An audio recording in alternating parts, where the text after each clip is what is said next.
सवाल ये है कि शंकराचार्य जो अविमुक्तेश्वरानंद हैं, अविमुक्तेश्वरानंद की सरकार से नहीं बनती, वो सरकार की आलोचना करते हैं, तो क्या इस वजह से उनके शिष्यों को पीटा गया?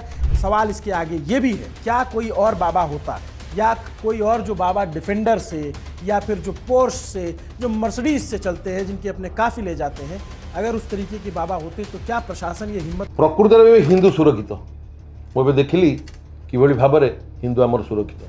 साधु के साथ मारपीट हुई, वो आरोप लगा रहा है पुलिस ने उनके साथ मारपीट की।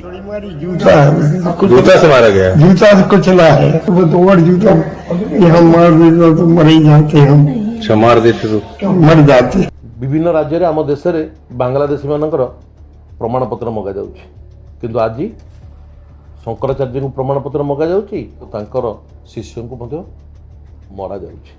प्रकृति में ही हिंदू सुरक्षित भारत वर्ष। विचार आपण।